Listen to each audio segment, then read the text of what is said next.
سادات کرام پر وہاں عرصہ حیات تنگ نہ کیا جاتا. مدینے، حجاز اور عرب کی سرزمین ان کے لیے امن و امان کے گہوارہ ہوتی تو سادات کبھی اپنے نانا کا در چھوڑ کے نہیں نکلتے.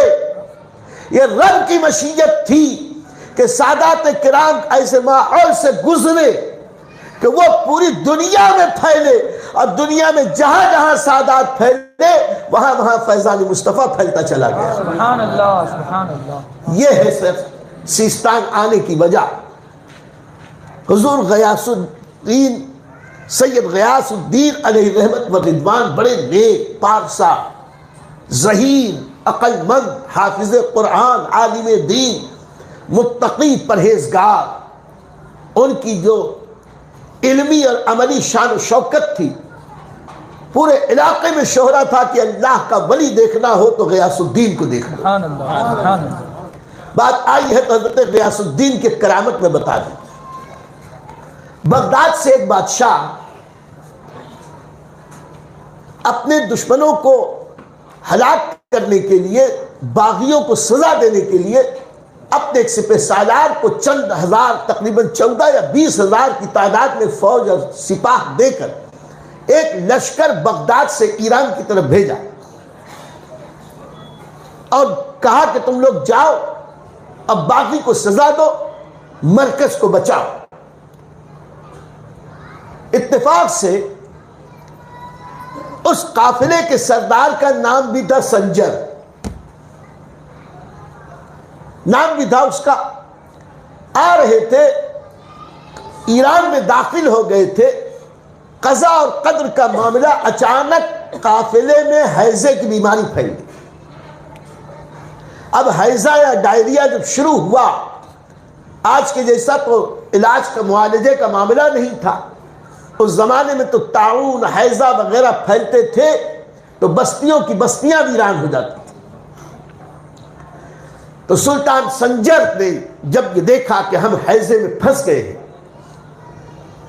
تو اس نے اپنی فوج کو ایک ویران جگہ پر اتارا اور کہا کہ نبی کریم صلی اللہ علیہ وسلم نے فرمایا کہ جہاں کہیں بیماری پھیل جائے تو وہاں سے جاؤ مت دوسرے علاقے میں، تاکہ یہ بیماری وہاں نہ پھیلے، اور اگر باہر ہو تو جہاں بیماری پھیلی ہو وہاں نہ جاؤ. اس لیے ہم یہی رکیں گے، یہی رہیں گے، اب جو اللہ چاہے ہو. نتیجہ یہ کہ روز ہزاروں انتقال کرنے لگے. ایسے وقت میں کہ جب جو طبیب اور حکیم تھے وہ بھی بیچارے اس میں کام آ گئے، وہ بھی چلے گئے، اور یہ ہزاروں کا لشکر بے یار و مددگار. اچانک سلطان کو خبر لگی کہ ایک قافلہ دور سے آ رہا، چند سوار ہیں. تو امیر لشکر نے کہا کہ فوراً یہاں سے 1-2 آدمی جائیں اور ان کو روک دیں، کہیں اللہ کے لیے آپ لوگ یہاں نہ آئیں، راستہ بدل کر دور چلے جائیں، یہاں ہیضے کی بیماری پھیلی، کہیں ایسا نہ ہو کہ تم بھی اس بلا میں گرفتار ہو جاؤ. قاصد وہاں پیغام لے کے پہنچا. وہاں جا کر ان لوگوں سے کہا، ان لوگوں نے اپنے آپ کو روک لیا. نبی کی سنت، نبی کا فرمان نہیں جائے. لیکن ان میں سے ایک شخص نے کہا کہ ہم اپنے سارے ساتھیوں کو تو بھیج دے رہے ہیں، لیکن میں آپ کے قافلے میں چلوں گا. ان لوگوں نے کہا کہ ہمارے امیر لشکر نے منع کیا. کہا ٹھیک ہے منع کیا ہے، لیکن ہمارے نبی کی سنت ہے کہ بیمار کی عیادت کی جائے، بیمار کی مزاج پرسی کی جائے، اور وہ مسلمانوں کا حاکم ہے، حاکم کا نمائندہ ہے، میں اس کی عیادت کے لیے، سنت پر عمل کرنے کے لیے ضرور جاؤں گا. خیر وہ صاحب آئے، امیر لشکر نے دور سے دیکھا کہ ایک اجنبی آیا ہے، چہرہ دیکھتے ہی سمجھ میں آ گیا کہ یہ تو اللہ والا نظر آتا ہے، نورانی چہرہ، گورا رنگ، کافی طویل ریش مبارک، روحانیت نورانیت چہرے سے ظاہر، اور یہ تو اس حال کی وجہ سے حیضہ ہوا تھا، اس کے تو سب کے چہرے ان کے بگڑے ہوئے تھے، پہچان میں نہیں آ رہا تھا، بالکل دبلا پتلا لاغر ہو گیا تھا وہ حاکم امیر لشکر۔ آنے والے نے آ کے سلام کیا، امیر لشکر نے کہا کہ تم نے اپنے آپ کو ہلاکت میں کیوں ڈالا؟ میں نے منع کیا تھا، کیوں آئے؟ کہا کہ میں صرف اس لیے آیا کہ میرا یقین ہے موت آنے کے پہلے کوئی مار نہیں سکتا، مجھے اللہ کی ذات پر یقین ہے موت آئے گی تو ہی مروں گا، یا کہیں بھی چلا جاؤں مجھے اللہ تعالیٰ بچائے گا، اور دوسرے یہ کہ میں تو صرف اس لیے آیا ہوں کہ نبی کی سنت پر عمل کر کے آپ کی تعزیت کروں، آپ کی عیادت کروں۔ اور یہ کہہ کے کہا کہ اچھا ذرا کچھ پانی لاؤ، پانی منگوایا، لوگوں نے سمجھا شاید پانی پینا ہو، تو بڑے سے پیالے میں پانی لے کر کچھ آیات قرآنیہ پڑھ کر پانی پہ دم کر دی، پانی پہ دم کر کے کہا کہ اس پانی کو لے جاؤ، ختم نہ کرو، دوسرے پانی میں ملا ملا کے اس کو بڑھاؤ اور سارے لشکر کے سپاہیوں کو پلاؤ۔ سلطان بھی سمجھ گیا کہ دیکھنے سے اللہ والا لگتا ہے، ضرور کوئی راز ہے، حکم دیا پانی پلایا جائے۔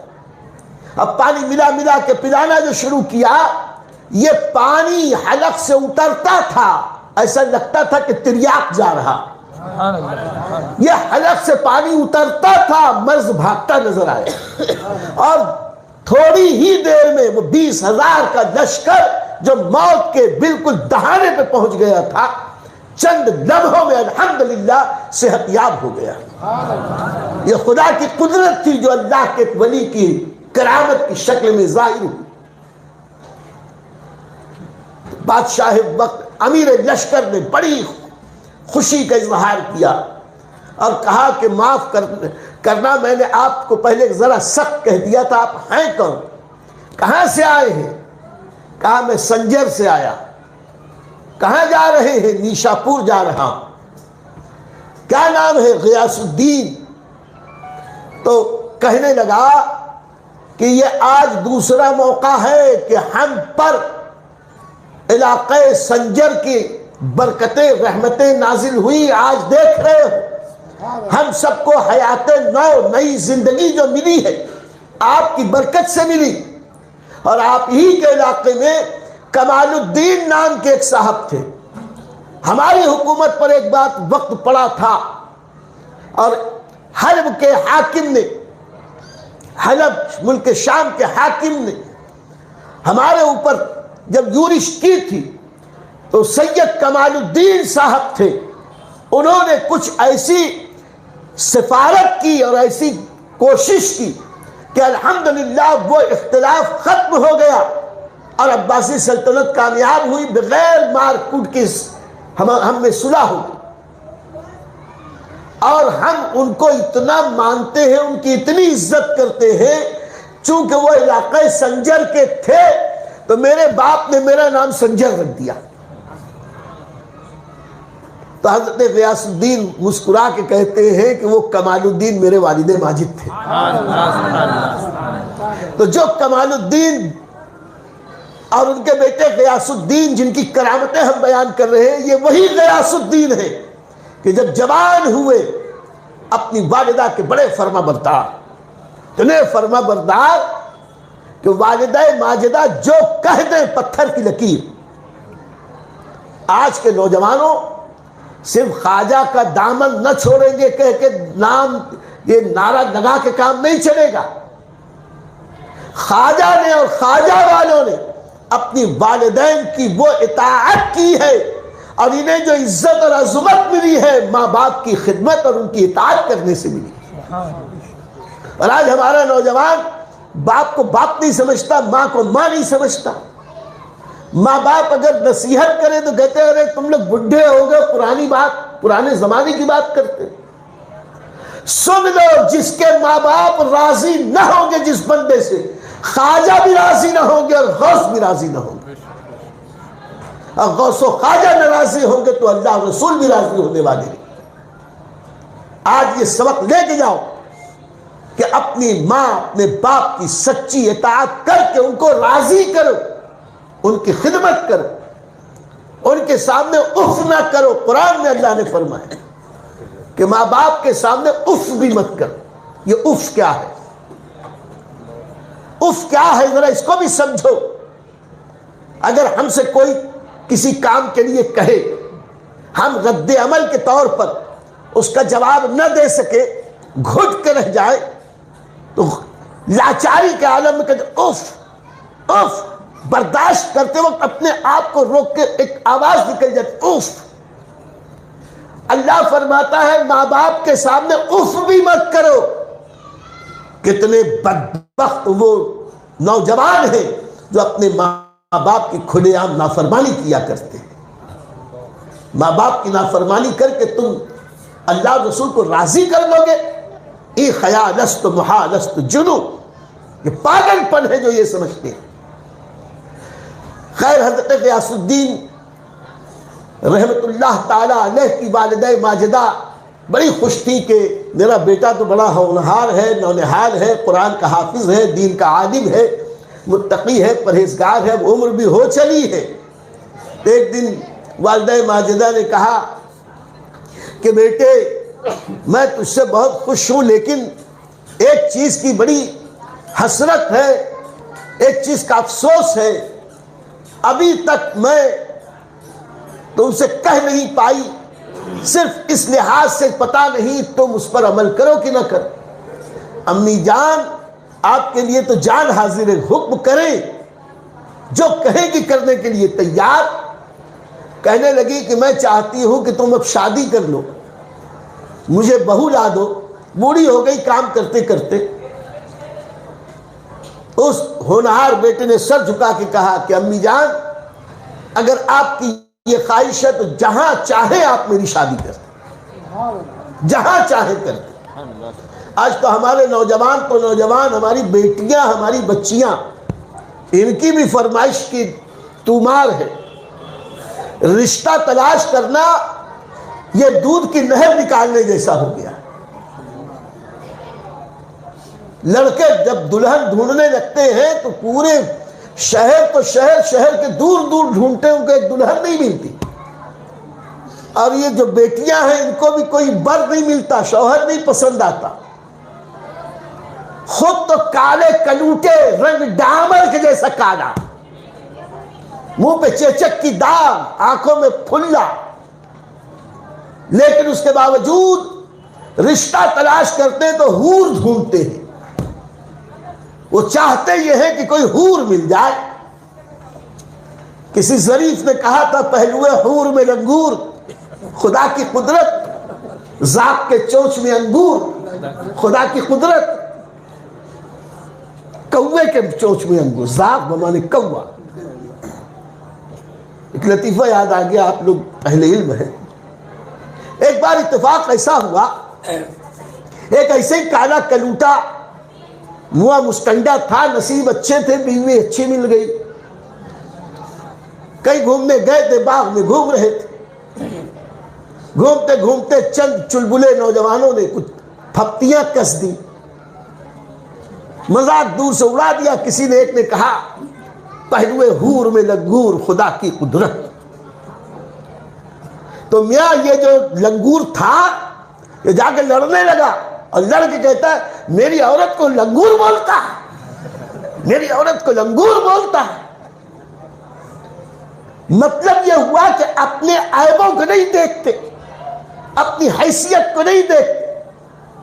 فرمائش اتنی لمبی، ایسی ہونا، ویسی ہونا، ویسی ہونا، ناک ایسی، کان ایسی، آنکھ ایسے، بال ایسے، کپڑے ایسے، چپل ایسے، پیر ایسے، ایسی ایسی فرمائشیں کر رہے ہو۔ ایسی تو کوئی ریڈی میڈ ملنے والی نہیں، آرڈر دے کے تیار کرنی پڑے گی۔ پہلے اپنی اوقات تو دیکھو. اللہ نے فرمایا نکاح کرو ان عورتوں سے جو تمہیں پسند آئے. اس کا یہ مطلب نہیں ہے کہ پسند آنے کے لیے تم ایک بہت بڑا ایک ایسا خاکہ تیار کر لو، ایسی دلہن ہونا چاہیے. ہمارے بزرگ ہمارے بچپن میں اکثر کہا کرتے تھے کہ اے بیٹیو تم اپنے معیار کا رشتہ مت تلاش کرو. تم اپنے معیار کا رشتہ تلاش کرنے لگو گے تو اول تو ملے گی نہیں، اور اگر مل گئی تو سن لو تم اس کے معیار کے برابر نہیں ہو. رشتہ نام نبھانے کا. اور جو ارینج میرج ہوتی ہے اللہ کا کرم ہے کہ اس میں برکت زیادہ ہوتی ہے. یہ تجربات سے ثابت. خیر حضرت غیاث الدین بیٹے غیاث الدین نے کہا امی جان آپ کے حکم پر جان قربان، آپ جہاں کہیں میں راضی. الحمدللہ انہوں نے بھی ڈھونڈا تو ایک ایسا نگینہ ڈھونڈا، ایک ایسا ہیرا اور ایک ایسا موتی ڈھونڈا جن کا نام ہی تھا ماہ نور، نور کا چاند. اور ان کی کنیت تھی ام الورا.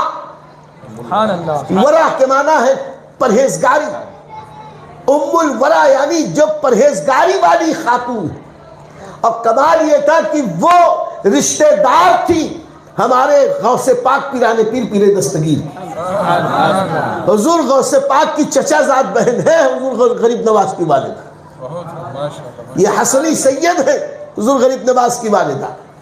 اب ان کی شادی ہوئی تو میاں یہ جب دو نور والے ملے ہوں گے تو کیا ہوا ہوگا؟ وہی جو میرے امام نے کہا کہ تیری نسل پاک میں ہے بچہ بچہ نور کا، تو ہے عین نور تیرا سب گھرانہ نور. یہ پیشکش ہماری آپ کو کیسی لگی کمنٹ باکس میں آپ ضرور ہمیں اپنے کمنٹ سے نوازیں. مثبت باتیں ہمیں عطا کریں. اگر ہم کہیں غلطی کریں تو اس سے بھی آپ ہمیں آگاہ کریں.